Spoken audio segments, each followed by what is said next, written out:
नमस्कार जय जगन्नाथ पिलामाने आपण माने जेतेबेले परीक्षा देबा पई जाउछंती तेतेबेले विभिन्न प्रकार टर्म कंडीशन को आपण गुरुत्व देई आमे परीक्षा देबा पई जाउछु आमे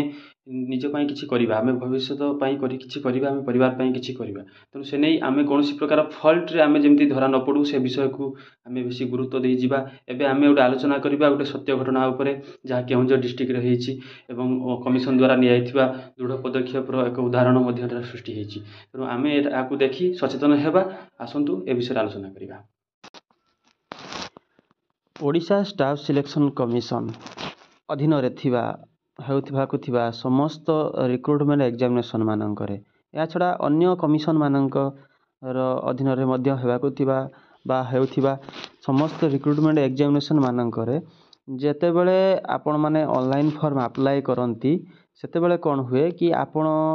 किछि दिन पर यार एडमिट कार्ड पांती एवं आपण एग्जाम देबा पई जांती तो सेतेबेले कोन हुए आपण जो एडमिट कार्ड टी इंटरनेट रू प्रिंट करंती तार एक इंस्ट्रक्शन पेज रही थाए जो इंस्ट्रक्शन पेज को पढ़िबा निहाती जरूरी पुंखानुपुंख भाव रे हमको पढ़िबा जरूरी तो ए इंस्ट्रक्शन पेज रे कोन थाए कि एथिरे गुटे पॉइंट थाए जे आपणकर जो बैंड आर्टिकल मोबाइल फोन हो ब्लूटूथ हो कि अन्य जिनिस जो सब बैंड आर्टिकल से लिखाई थाए मेटालिक बॉडी जहाँ भी तो से सब जिनिस गुड़ाक कौन एग्जामिनेशन हॉल मध्य को नेबा पई संपूर्ण भाव में बारण करा जाय थाए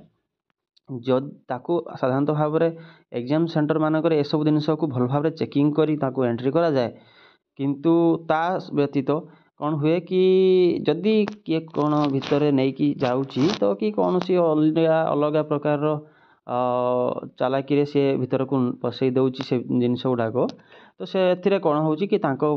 स्ट्रिक्ट कार्यानुष्ठान पाई मध्य सेठारे उल्लेख करा जाय थाए जो एडमिट कार्ड इंस्ट्रक्शन पेज रे तो विशेषतः यह कैंडिडेट मानक पई एक पूर्व सावधानता थाए तो देखो एबे गोटे घटना आसी जोटा कि से ओडिशा स्टाफ सिलेक्शन कमिशन अधीन रे हेबाकु थिबा combined graduate level recruitment examination उपरे जहाँ 2024 मसीह आपणकर हैला एवं जोटा कि आपणकर 20-10 अक्टोबर रे हेतिला तो एथिरे गोटे केस हेतिला देखंतु जोटा कि आपण मानकर रोल नंबर 24 18 28 106-23 नामधारी दिवाकर साहू जहाँकर घर केउंझर केउंझर करड़ापाल साइकुला रामचंद्रपुर पुलिस स्टेशन अधीन जाउची तो सी कौन करथिले सी जेतेबेले एग्जामिनेशन हॉल को पशिथिले सेतेबेले कौन करथिले कि तांको सहित सी गोटे mobile phone inside the examination hall से गोटे मोबाइल फोन को माने एग्जाम सेंटर भितर को नहीं जाइथिले एवं जेतेबेले तांको एग्जाम इन्विजिलेटर एग्जाम देउथबा समय मोबाइल फोन यूज करथिबार धरिया पई पाइले सेतेबेले से कौन हला कि एहा जेहेतु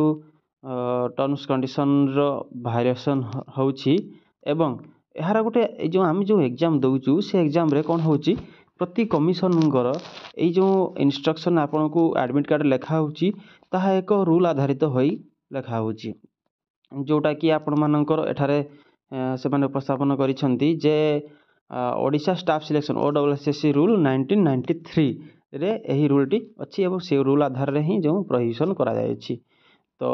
ता पई कोन हला कि तांको इनक्वारी रे इनक्वारी तांको विरुद्ध रे करागला दिवाकर साहू के विरुद्ध रे कमिशन तरफ रु एवं इनक्वारी रो फास्ट स्टेज स्वरूप तांको सो कज बा एक्सप्लेनेशन मगागला जे काहे कि आपन के विरुद्ध रे दृढ़ कार्यानुष्ठान निया जीवो नाही जे आपण एई भली रूल को OSSC रो 1993 रे करा जायथिबा रूल को आपण भंगी छंती तेणु एने जेतेबेले सीए तार जो दिवाकर साहू सीए तांकर जो एक्सप्लेनेशन टी को से डिपोजिट कले कमिशन पाखरे सेतेबेले कोन हला कि से जो एक्सप्लेनेशन थिला ताहा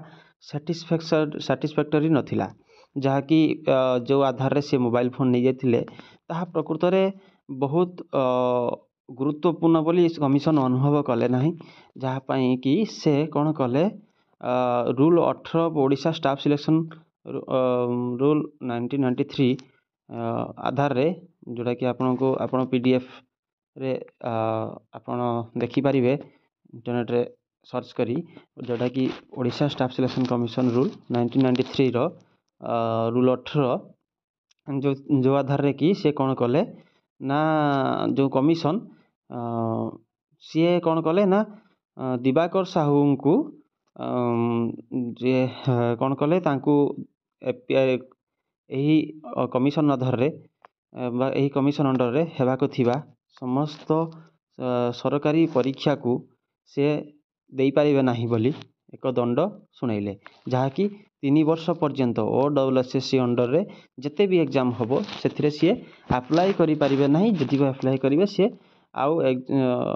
ଏକ୍ଜାମ୍ରେ ବସିପାରିବେ ନାହିଁ, ଯାହା ତାଙ୍କର ଯେଉଁଟାକି କୁହାଯାଇପାରିବ ଯେ OSSC ତାଙ୍କୁ ନିଜର ରିକ୍ରୁଟମେଣ୍ଟ ପରୀକ୍ଷାରେ ତାଙ୍କୁ ସାମିଲ ନ କରିବା ପାଇଁ ଦଣ୍ଡ ପ୍ରଦାନ କଲେ। ତେଣୁ ଆପଣ ସମସ୍ତ ଯୋଗ୍ୟ କ୍ୟାଣ୍ଡିଡେଟ୍ ମାନଙ୍କୁ ଏବଂ ପରୀକ୍ଷାର୍ଥୀ ଯେଉଁମାନେ ଦେଉଛନ୍ତି ପରୀକ୍ଷା କିମ୍ବା ଆଗକୁ ଦେବେ ସେମାନଙ୍କୁ ସୁପରାମର୍ଶ କି ଯେଉଁ ଇନଷ୍ଟ୍ରକ୍ସନ୍ ଆପଣଙ୍କର ଆଡ଼ମିଟ୍ କାର୍ଡ଼ର ପଛପଟେ ଲେଖାଯାଇଥାଏ ତ ବା ଇନଷ୍ଟ୍ରକ୍ସନ୍ ପେଜ୍ ଲେଖା ହେଇଥାଏ, ସେ ଇନଷ୍ଟ୍ରକ୍ସନ୍କୁ ଆମେ ହାଲକା ଭାବେ ନେବା ନାହିଁ କି ଆର କୌଣସି ରୁଲ୍ ଭାয়োଲେଟ୍ ହେଲା ଭଳି କାମ କରିବା ନାହିଁ, କାହିଁକି ନା ଏହା ଭବିଷ୍ୟତ ଉପରେ କଥା। ଦେଖନ୍ତୁ ଏବେ ଯେଉଁ ସେ ଦିବାକର ସାହୁଙ୍କର ମନେ କରାଯାଉ ବୟସ ତାଙ୍କର 27 ବର୍ଷ ହେଇଥିବ କି ତାଙ୍କର ଗୋଟେ ସେ ଜଣେ ଜେନେରାଲ୍ ପିଲା ହେଇଥିବେ ଏବଂ ତାଙ୍କର 25 ବର୍ଷ କି 22 ବର୍ଷ 23 ବର୍ଷ ବୟସ ହେଇଥିବ, ତ ଆଉ 2-3 ବର୍ଷ ରହିଲା ତାଙ୍କର ମାତ୍ର ଏକ୍ଜାମ୍ ଦେଇ କୌଣସି ପୋଷ୍ଟକୁ ହାସଲ କରିବା। କିନ୍ତୁ ସେହି ସମୟରେ କ'ଣ ହେଉଛି, ଯେତେବେଳେ ଏଇଭଳିଆ ବ୍ୟାନ୍ ଲାଗିଯାଉଛି ତ ଏହା ବହୁତ ଗୁରୁତ୍ୱ ବହନ କରେ। ତେଣୁ ଆମେ ସବୁବେଳେ ଆମେ ସେ ଇନଷ୍ଟ୍ରକ୍ସନ୍କୁ ମାନିକରି ଏବଂ ଆମେ ଯେଉଁ କମିଶନ୍ ଅଧୀନରେ ଆମେ ପରୀକ୍ଷା ଦେବାକୁ ଯାଉଛୁ